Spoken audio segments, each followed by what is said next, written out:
Welcome, folks. Welcome. Welcome back to the Virginia Democratic Small Business Caucus Show live. We are happy to see you back here. Absolutely.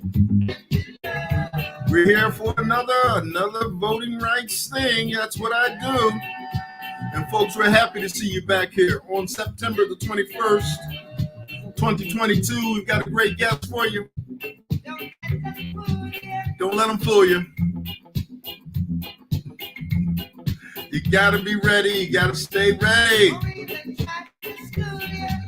We're getting ready to get ready for a fantastic November that's getting ready to happen. And we want to make sure that you are ready to go and that you're registered to vote, and that all you small businesses out there, Democratic-owned small businesses, and all you soon-to-be small businesses, and all you small business supporters, we're here, and we're here to talk to you about what you need to do to get ready for the November election, and just about small business stuff in general. We'll talk a little bit about that, but mostly, I cover everything up front by just welcoming folks here, and also welcoming you back for another small business, a Virginia Democratic Caucus small business show live. And anyway, folks, I'm glad to see that you're here. And I want to just let you know we had some good news. President was on board telling folks that, COVID is not as bad as it was. And officially, it's going to be around for a while. But they basically were doing the call for everybody to just be grateful that everything that we've been working for to make sure that COVID is people are vaccinated. I think he said 70% of folks are vaccinated by now, and there's less cases of COVID around, that it's going to be around for a good while to come. But hey, listen, we've made great progress. The other thing I want to do is tell you, if you haven't had your shot, get your booster on your booster. Make sure all your family members are taken care of, just so that we can keep those numbers going in the right direction with COVID. And folks are out there and not wearing masks. They're doing what they need to do. That's all good news. And I think we can be thankful for that, for everyone across the board, and especially for the leadership from the Democratic Party and the administration for making sure all that is available. So, folks, welcome back. Welcome back again to the Virginia Democratic Small Business Caucus Show live.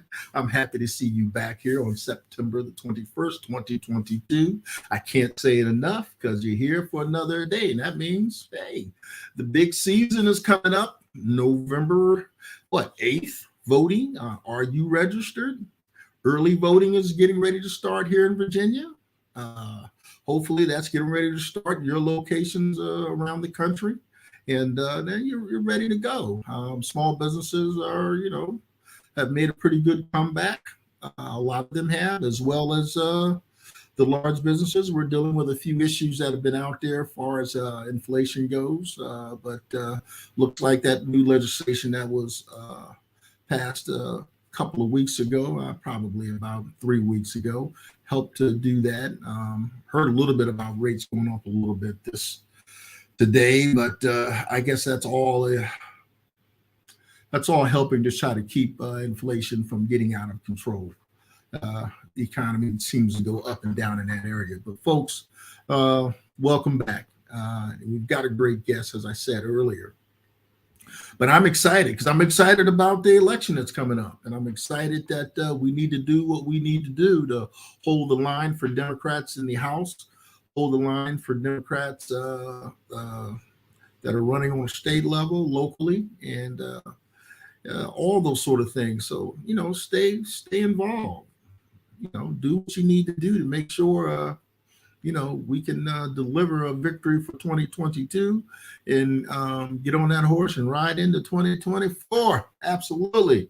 So what I want to do is do what I always do, is sort of talk about these things a little bit and tell you what you need to be able to do to stay involved. And I like to talk about, as I will continue to talk about until we see voting rights are fully restored, because folks, There's a lot of concern out there that we need to get done, and the only reason we're going to be able to get voting rights restored in this country is by making sure the right folks get elected and that the right folks are in office so that they can pass the new voting rights legislation. And we've got a president and President Biden that will sign that legislation.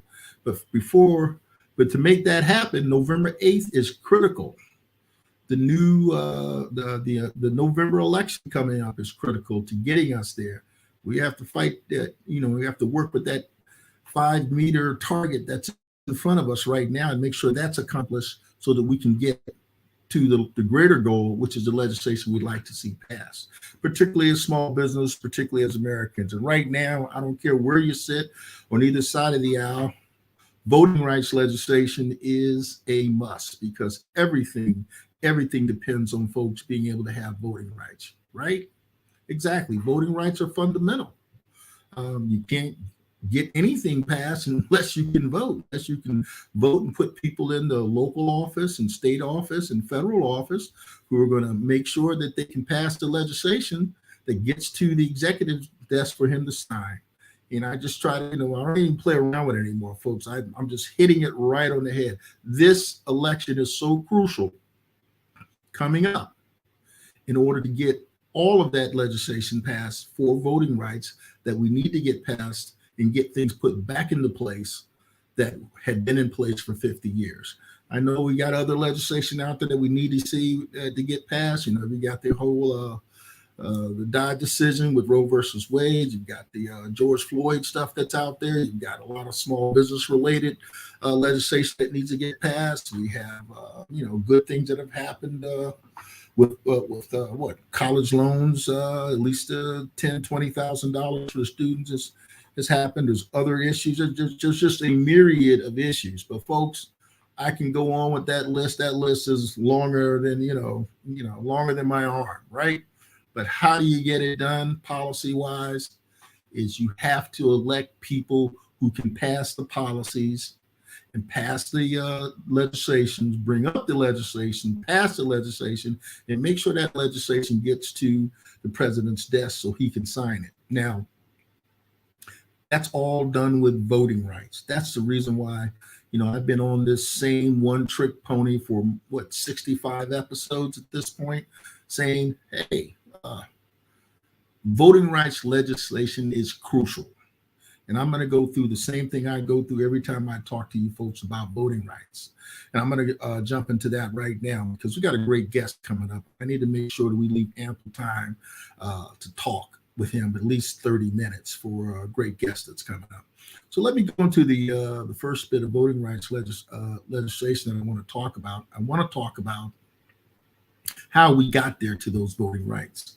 And what I talk about first is really those 3 basic civil rights legislation that actually got us to where we are with all these rights that we have in this country that have been codified. So everyone, no matter what state you're living in, no matter what territory that you live in underneath the United States government, these are the basic rights that come from the legislation that's been passed in the 60s. And I'm going to start off with the Civil Rights Act of 1964.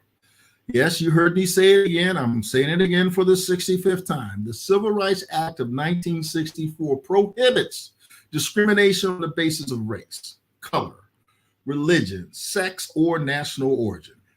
It provides provisions in this act that forbids the discrimination also on the basis of sex and race in hiring, promoting, and firing. In the pictures that you see there from the left to the right or right to the left, I guess where we want to look at it is the protest that went on with people to make sure those rights got put into place. The second picture that you see in the middle is President Lyndon Baines Johnson, along with Martin Luther King, the most recognizable face, along with LBJ and the other folks around them, basically signing that legislation into law, and everybody kind of gets a pen. You know how we do with these things. And this just a result of those basic civil rights when you see all the kids riding there together, all having the same rights. And these things are just crucial, very crucial, folks, because if you want to make sure that you're able to do the things that we do in this country, regardless of where you live, who you love, where you come from. If you're an American citizen, those basic civil rights have been passed into law, and they've been around since 1964. Now let's talk about the next act, which is the Voting Rights Act of 1965. So the next year, the act that was signed into law on August 6th by our same president, Lyndon Baines Johnson, it outlawed discriminatory voting practices that were adopted in many southern states after the Civil War. You know, things like literacy tests as a prerequisite to voting. And what you see are the pictures down there on the bottom that talk about how we were demanding voting rights at that time. African Americans in particular did not have their rights to vote, but we were protesting at that time, along with other citizens, to make sure that our rights would be unencumbered when it comes to voting. And then again, you see President Johnson and Martin Luther King, I believe that's the Reverend Ralph Abernathy there, basically with President Lyndon Baines Johnson shaking hands at the signing of that legislation. And then the protests that took place in order to get that legislation passed. You see there on the far right is John Lewis, a very young John Lewis, crossing that Edmund Pettus Bridge. And basically, when they all got beat and John Lewis was nearly killed, a lot of people were severely injured, and they came back with Martin Luther King and a lot of other folks, citizens from across the country, to say, hey, we're not giving up on this. We're basically making sure we have those voting rights. And again, those laws, though, that got passed in 1965, in 2013, the Supreme Court decided for some reason that kind of befuddles and not confuses, but it's just unbelievable to everyone to say, hey, there's no more problems with voting in this country. So people are not going to do anything to prevent people from voting. So we're not going to get rid of the legislation completely, but we're going to basically get rid of the part that is a pre-clearance piece. And I'll talk about that a little bit later. That pre-clearance piece basically meant everybody, before any state could change any law that had to do with voting, it had to go through the Department of Justice. And it had to happen at least 180 days before any election. So the voter suppression laws that we see out there happening now, over 400 and some voter suppressing laws that have been passed since 2013, when the pre-clearance piece was pulled out of that voting rights legislation by the Supreme Court, have been passed in other states now, because as soon as they took it out, they said, hey, man, we're going to just go right back to what we were doing back in the Jim Crow days. We're going to make it difficult for people to vote. How do they do that? What's the voting suppression looks like now?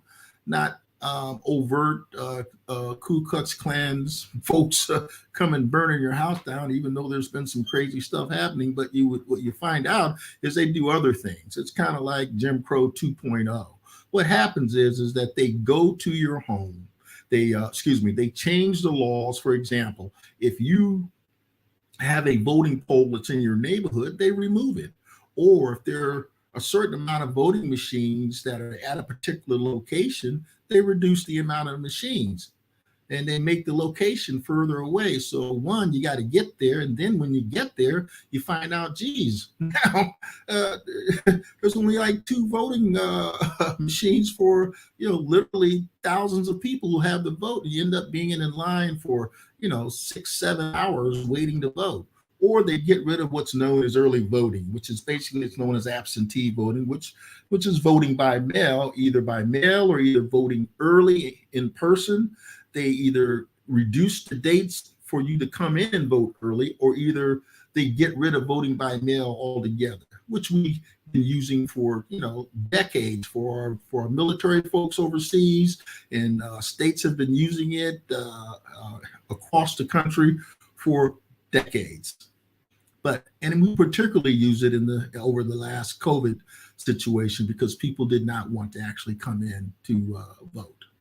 So they get rid of that, among other things. Or, for example, certain states have passed laws where they're saying, well, yeah, I know people have to wait in line in the cold or either wait in line when it's extremely hot. But guess what they do now? They say, well, you can't bring them any water or refreshments while they're waiting in line. You can't even bring them a seat to sit on. Also,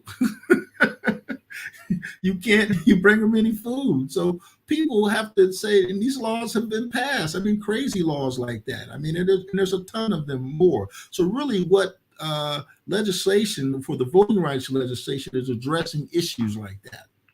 And I'll get into that in a minute. But let me get into the final one that happened in 1968, folks. The last of what I call the three basic civil rights acts that really put us in the position we were in until 2013 is also the Fair Housing Act of 1968. That Fair Housing Act of 1968 basically said it prohibited discrimination concerning the sale, the rental, and the financing of housing. Everybody's got to have a place to live, right? And you can't do any discrimination based on race or religion, national origin, or sex, and is later amended for people who may be handicapped, or whether or not you come from a single family home, or whether or not you're in a same-sex marriage or whatever. These sort of things were all outlawed. And again, you see on the bottom the pictures where people were saying fair housing, people have the place to live. And in the middle again, you see the president, Lyndon Baines Johnson, signing that legislation, giving everybody the same rights. And then the folks who fought very hard back in the 60s to make sure those equal rights were passed for housing.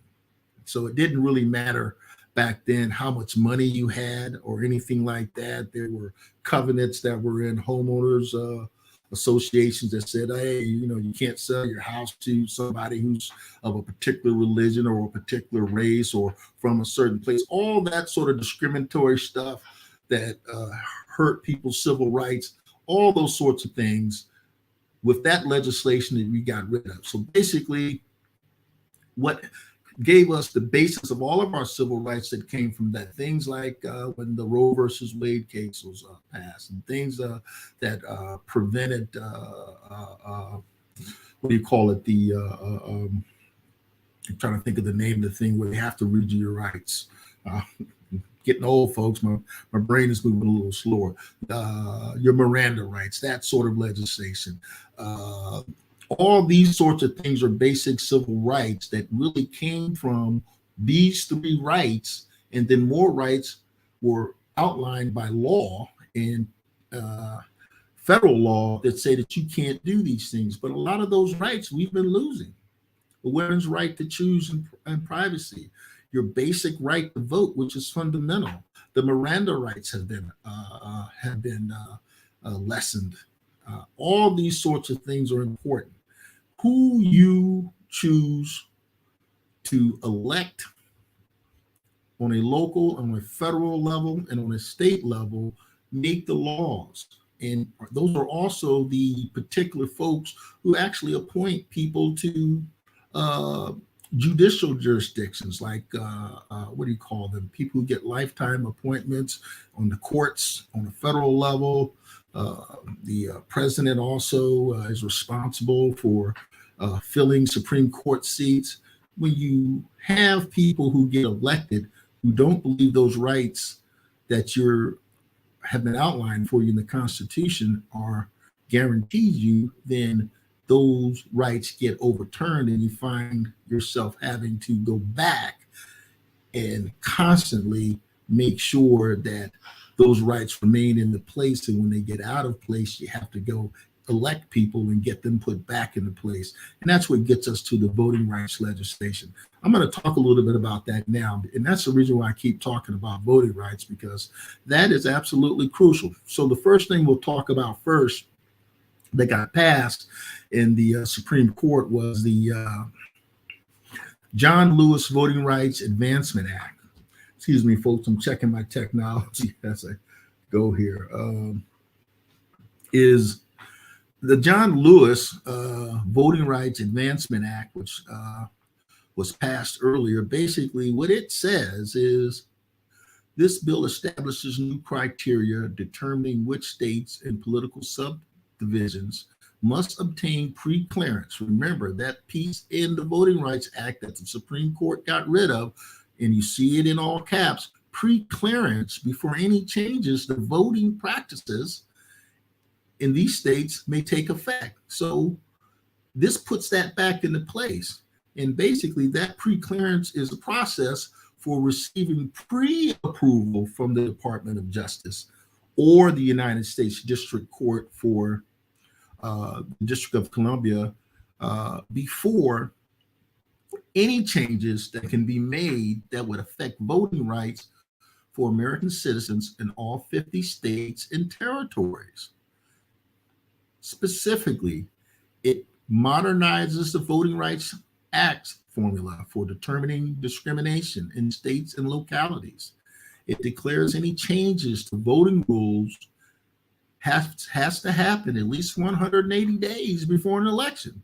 And it also gives the government the authority to send in federal observers. You know how the country, United States, sends in observers in different countries to make sure, you know, I heard Jimmy Carter and all these other folks or different past elected official presidents and politicians would go to certain countries to make sure that they would observe along with the UN or other places to make sure that no hanky-panky was going on and everybody got the right to vote. You remember those blue thumbs, you know, in Iran and or purple fingers when people got the right to vote and they had monitors there? Where that's what they're talking about here. We want to make sure that there's no risk of discrimination at the polls during voting and that no laws will obstruct people from the right to vote. Well, the Congress or the House of Representatives passed that law, but it didn't pass in the Senate. So that is the reason why we need to get this legislation put in place. Now, the second law that also got passed in the House or the House of Representatives was the For the People Act, which is H.R. 1. And basically it expanded the access to the ballot box, even so it opened up voting even more so, to reduce the influence of big money in politics, strengthening the ethic rules for public servants, and a lot of other anti-corruption measures for the purpose of fortifying our democracy and for other purposes. And just some of the bullet points down there was it expanded access to voting, automatic same-day registration nationwide for people to vote, 2 weeks of early voting guaranteed, banning of the purging of voter rolls, which these are all voter suppression techniques I talked about earlier. So with that, banning the purging of voting roll means that someone can't come in and say, well, you didn't vote in one election when you decided you didn't vote in the you voted in a presidential election, but for some reason you didn't vote in your local election or off-year election, as they call it. What they've been doing was basically purging people's names from the voting polls or looking at people's signature cards or whatever it is, or someone moved or whatever, and they, you know, any sort of thing that they can find, looking at someone's voting registration and basically purging them from the polls, from the rolls. And then when people come in to vote, they find out they can't vote. And when they find out that they're unable to vote, they have to get what's known as a provisional ballot.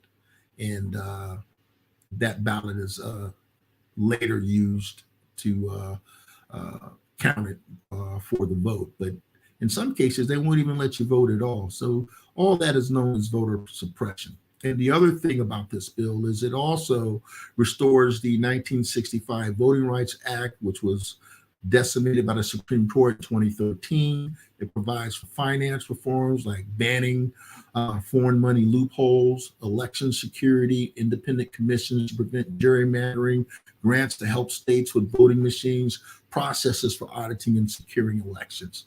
So H.R. 1 and H.R. 4, both of those bills were passed in the House of Representatives, but they did not get through the Senate.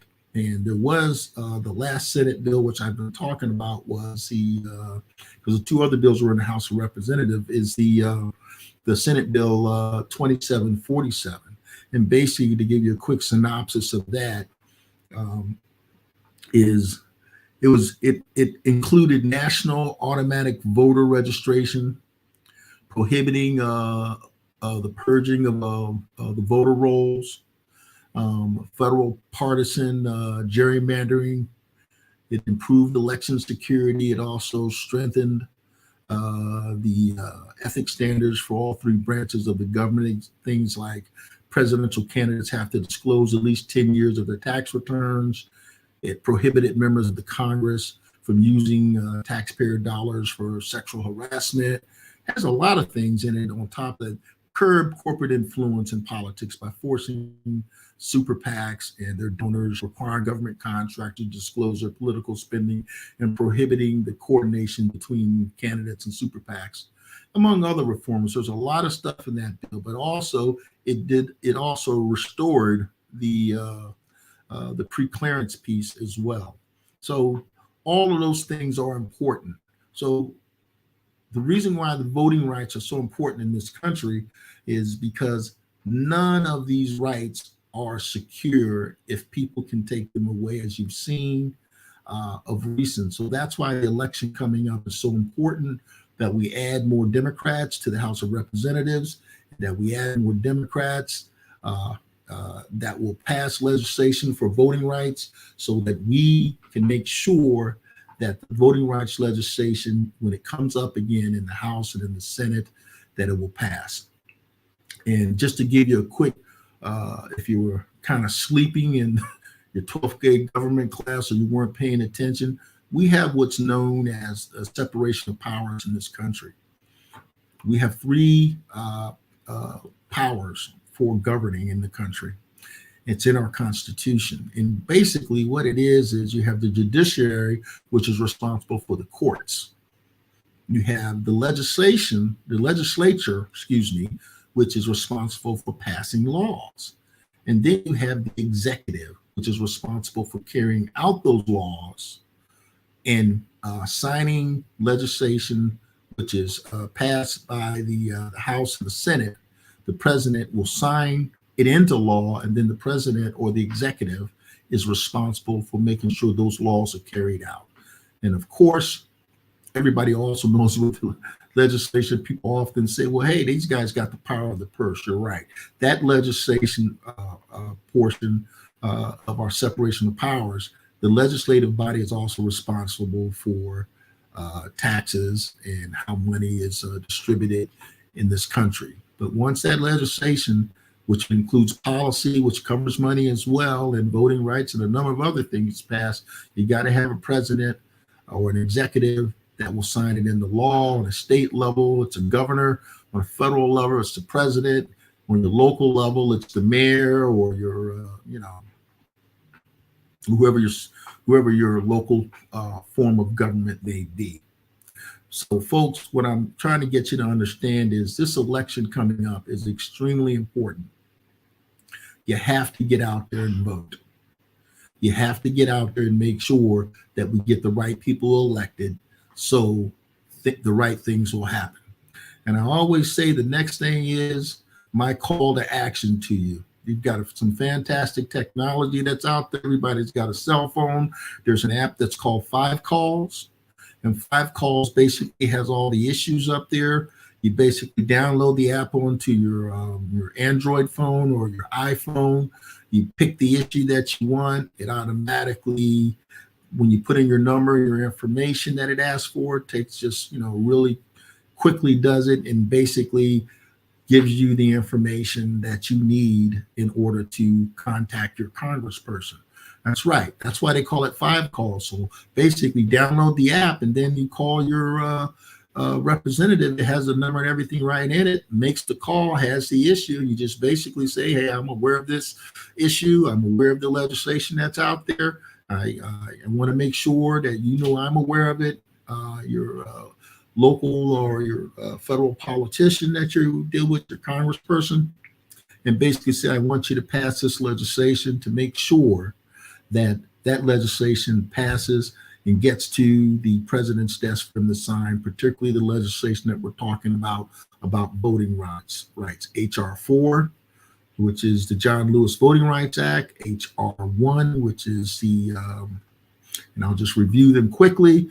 HR 4 is the John Lewis Voting Rights Act, and then you have HR 1, which is the For the People Act, and then you have that stuff that's got to get to the Senate to get passed, and then the president signs it into law. But it all starts with the right people in Congress that will pass the legislation and get it to the executive's desk for him to sign.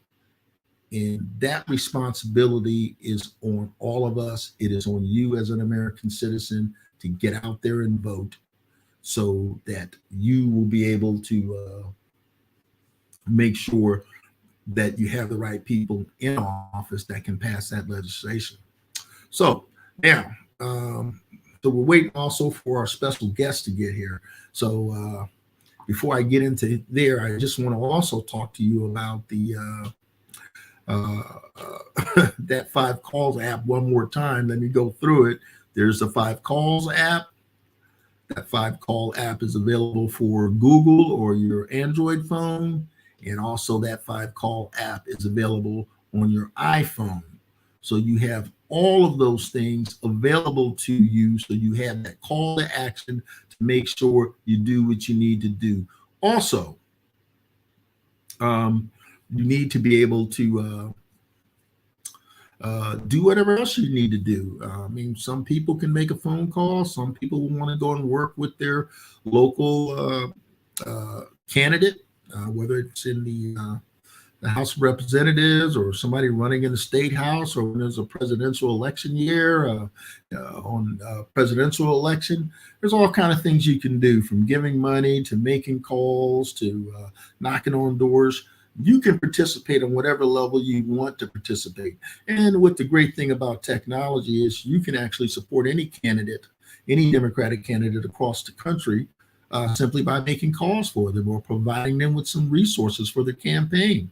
So your influence is really big. So beyond voting, there's other things that you can do. And those things that you can do that I just mentioned are easy enough, right? Get on your phone, or if you want to, provide, you want to work in any sort of, let me take a look over here.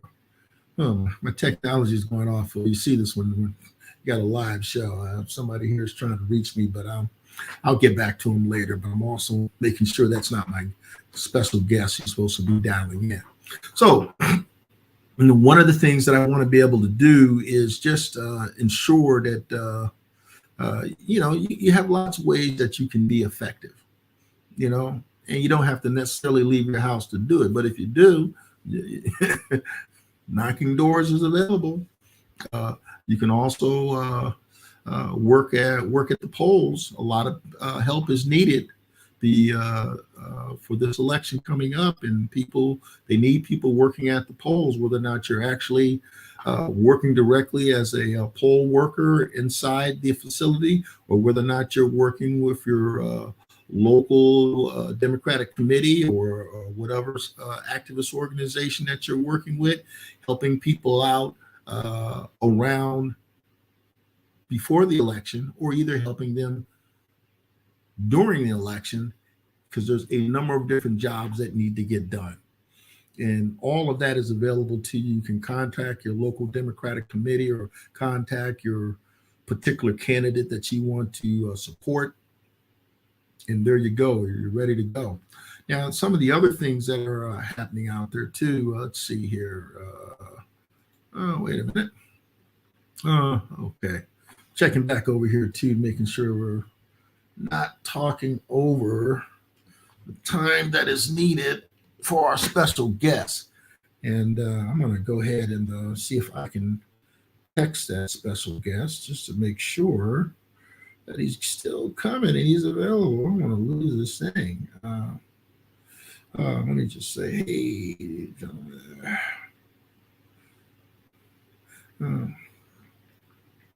There we go. One great thing about technology. Yeah. You can talk to people immediately.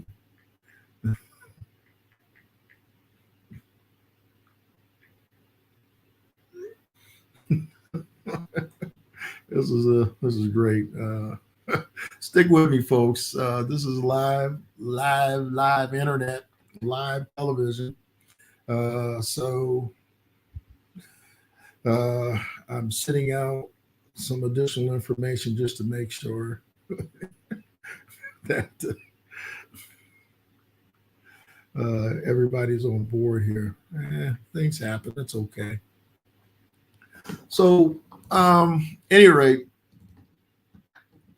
there's another feature that I want to add to this weekly podcast that I do. We're going to actually add in the ability for people to call in and ask questions. I mean, we've had a lot of interesting things happening.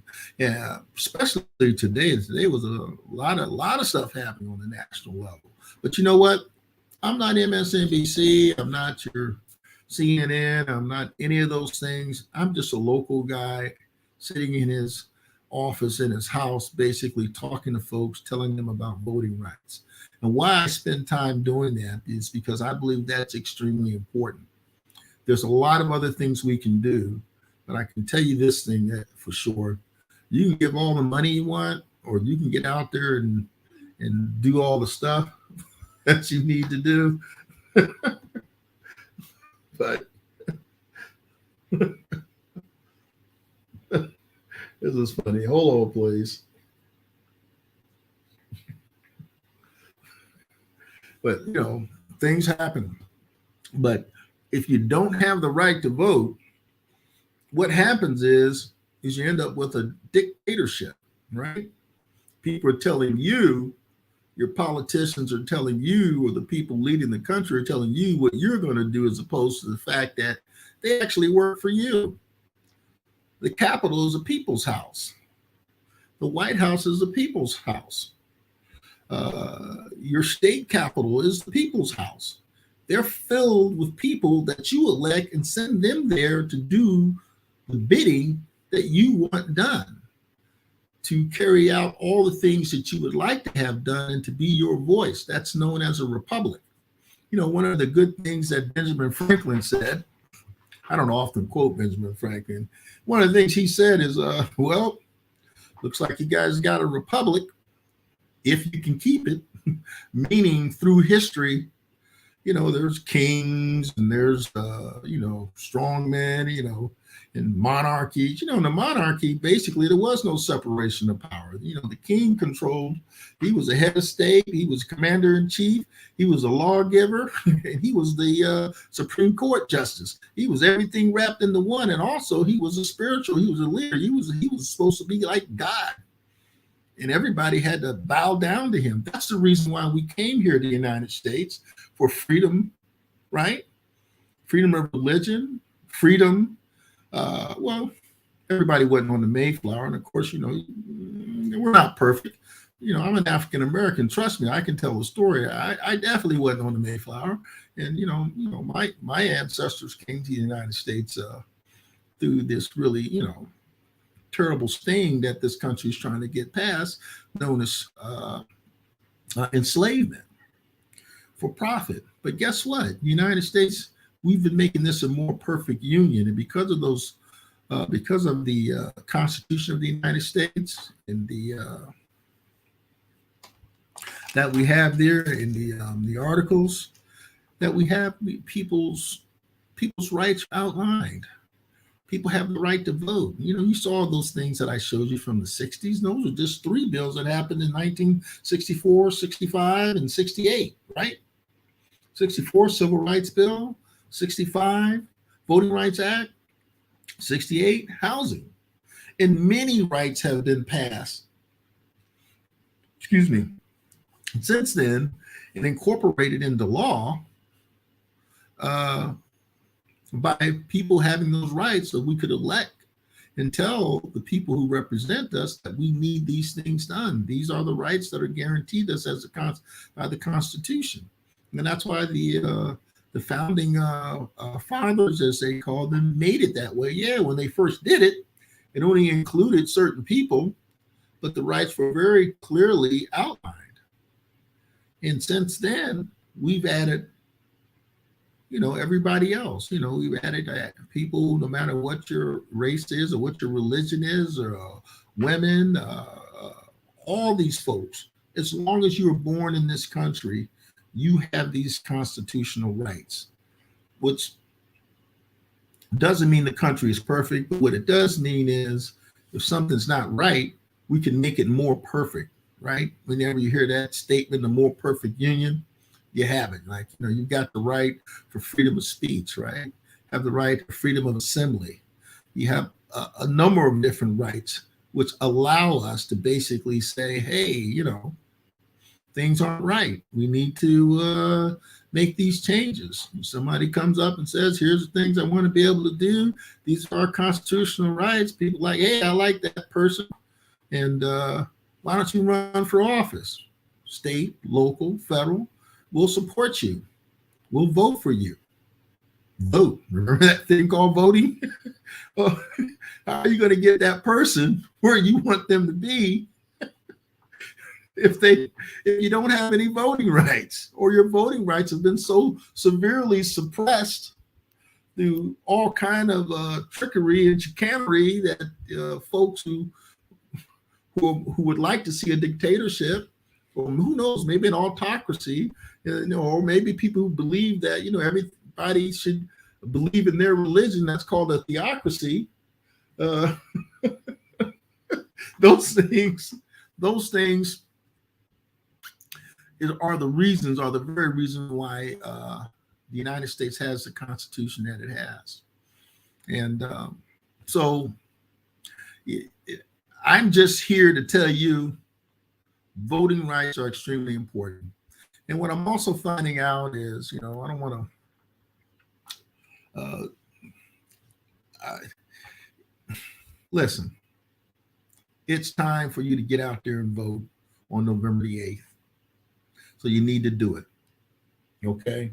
When that election happens for the House of Representatives, you need to get out there and vote. The entire House is up every 2 years. Every 2 years, every one of those,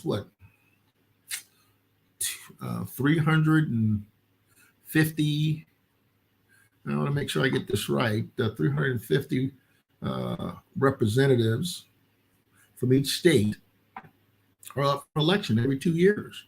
And every 6 years, the senators, all 50 senators are up for election. Right? So it's important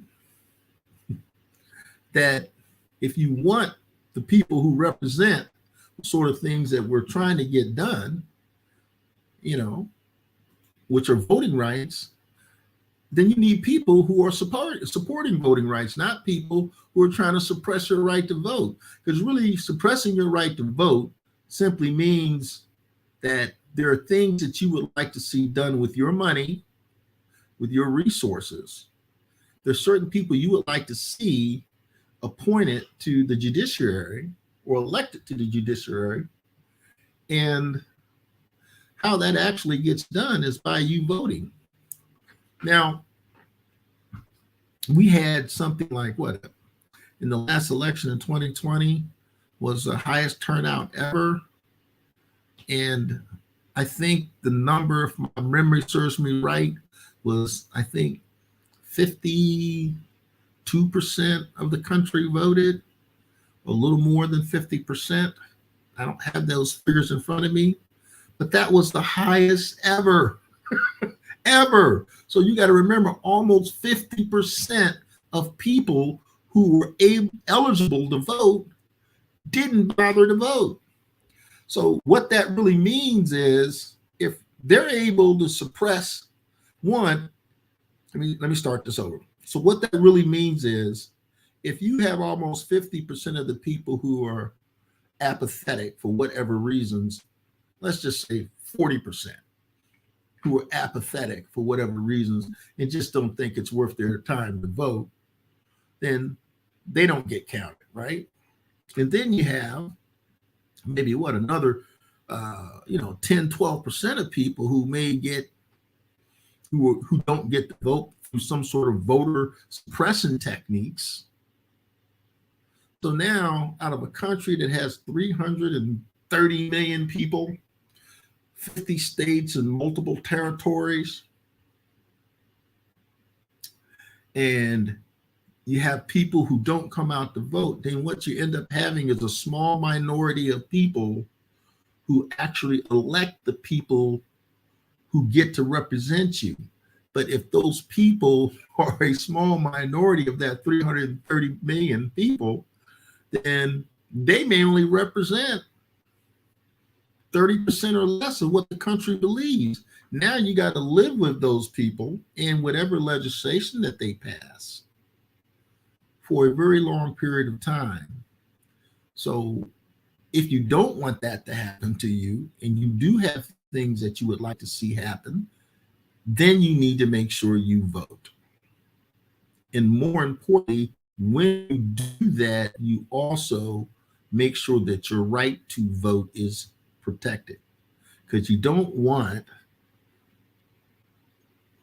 a minority of people telling a majority of people how they should have to live with laws or things that they don't agree with, simply because people didn't get out to vote or certain things were being done to suppress their vote. It's really on us. We're going to get the best government that we can get only if we get out there and vote. I just found out also that my guest has had something come up, and I don't think they're going to be able to to make it. And I don't know whether or not we had a disconnect or whatever. I'm trying to check this out here, make sure there was no disconnect. No disconnect. But things happen, Those doggone human beings, man. They're not like computers, man. You can pretty much depend on your computer to do the same thing, over and over and over again and not miss a beat, because they're machines. That's what they do. They're good at it. They do boring tasks over and over again, and they kind of don't get it wrong because that's all they do. But people get it wrong.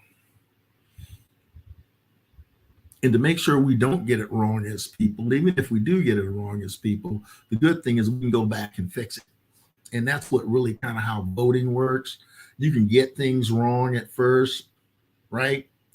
But if you vote, you can say, hey, that was a bad idea what we were doing. We got legislation passed to correct that, or there's a new problem that we didn't anticipate. We can get legislation passed that basically addresses that problem, because we're not machines. We have the ability to evolve in how we think, how we do the things that we do. So folks, you got to get out there and vote. You have to get out there and vote. I'm trying to just tell you, it's extremely important. And if you do get out there and vote, hold on a second. I want to show one of my, just my favorite ticker. Yeah, there it is, voting rights. I'm going to let my voting rights ticker run across there, just letting folks know how important it is to do voting rights and to have the right to vote. And then also I'm going to let this ticker go across there. Early voting starts in Virginia on September 23rd to November 5th. I went and found that on the internet. So folks, if you're not out there voting and you're not getting ready to vote for the 8th coming up, you need to be. If you're not out there supporting your particular candidate that you need to get into office, and they need some help knocking doors, passing out literature, they need some dollars, or maybe they just need you to sit there and answer phone, make some calls, or make coffee, whatever you need to do to make sure your candidate wins, this is the time to do it. This is the time to do it. You've got less than 70 some days, or less than don't make me do math. live. I'm just going to screw it up. I need my calculator. But I think, well, we're talking November 8th. Today is September the 22nd. There's what? September 21st. There's what? 9 days left. Then you got what? 30 days in October. So that's what? 39. And then you got to the 8th. Let's add that. Carry the one, do the math, blah, blah, blah, blah. You got less than 60 days. Less than 60 days. You have to get out there and vote. You got to do it now. Now is the time for you to do it. Okay? Because the day after the election is too late. Way too late. If you want to make sure that you're making an impact, you have got to do it now and show up to vote early or absentee vote. The candidate needs your help for resources and money. You need to send it now. You can't be sending the money on, the day after the election or showing up to vote the day after the election, because guess what? It's too late. So I'm encouraging you to do what you need to do now, because now is the time to protect your voting rights. Now is the time to protect your voting rights. Make sure you're registered to vote. Check your voter registration. Make sure you know where your polling place is, right? You don't want to show up the day of the election and find out you're not registered, or you showed up at the wrong place and you don't have time to make it to the right place to vote.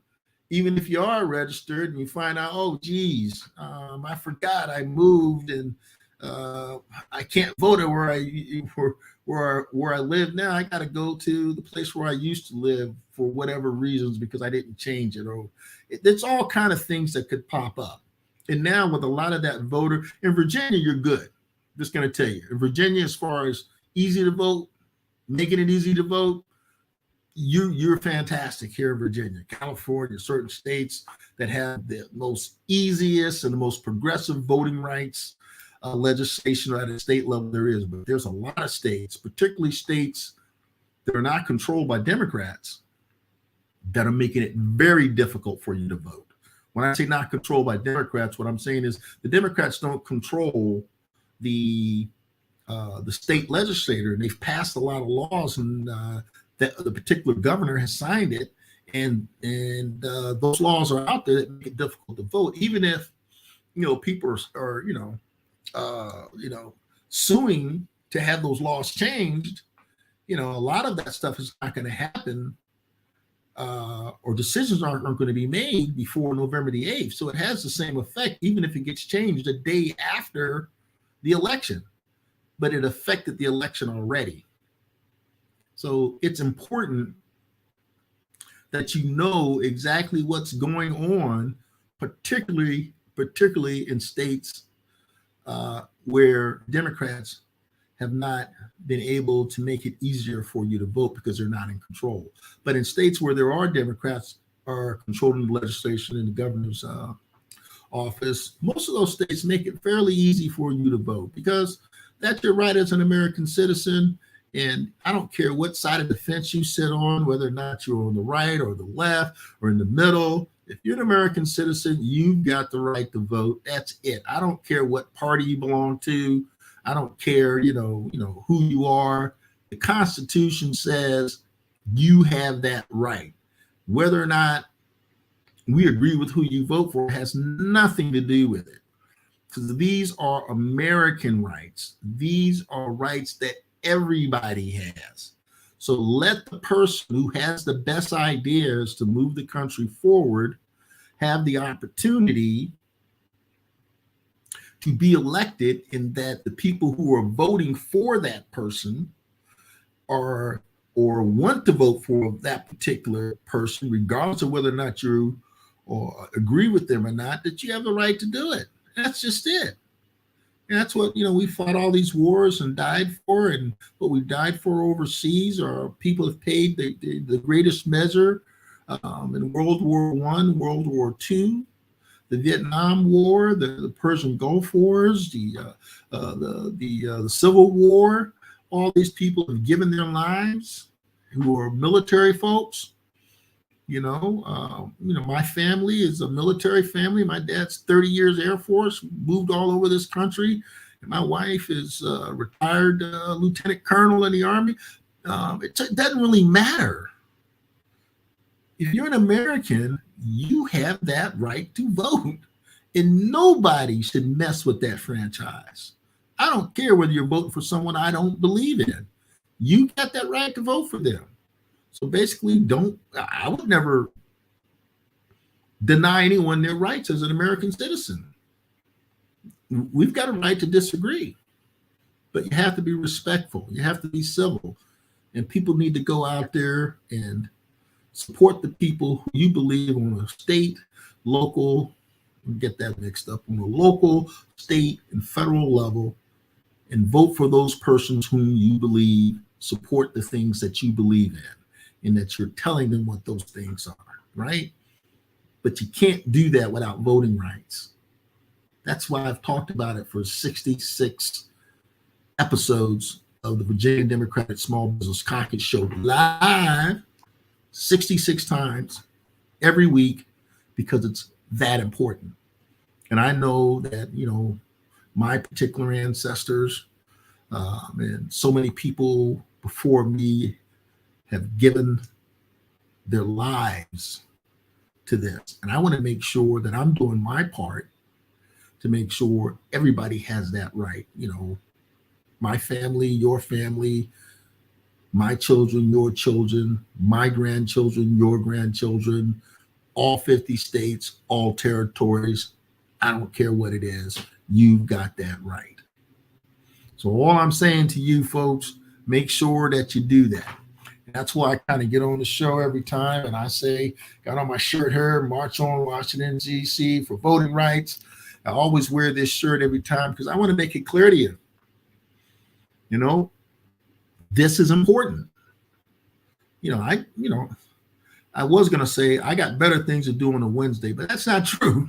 I really don't have anything better to do than this, because I know if I don't do this and bad things happen, I want to make sure that I've done everything I can do to get this message out to people all over the internet, which includes the United States and everybody else who wants to click on to this particular video podcast and hear what I am saying to them. And some people say, well, that seems to be a little over the top. No, not really.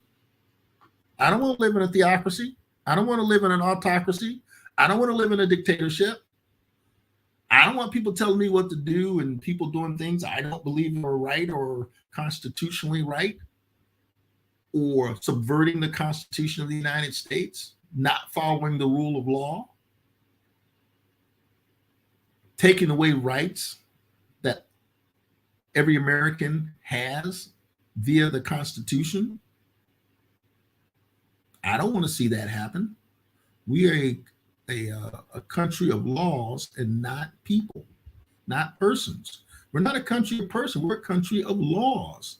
That way, everybody gets treated the same. They're called civil rights.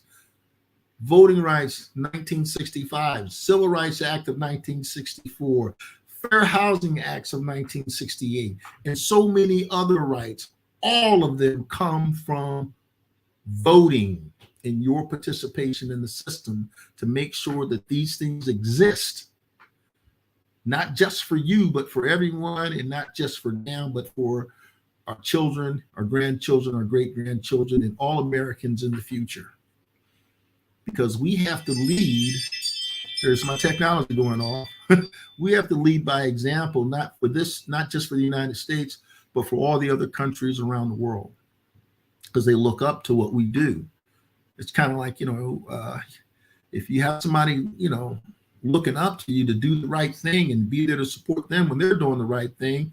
If you don't believe in it and you don't fight for it, well, nobody else is. So, these things are important. I think I might have a comment in here.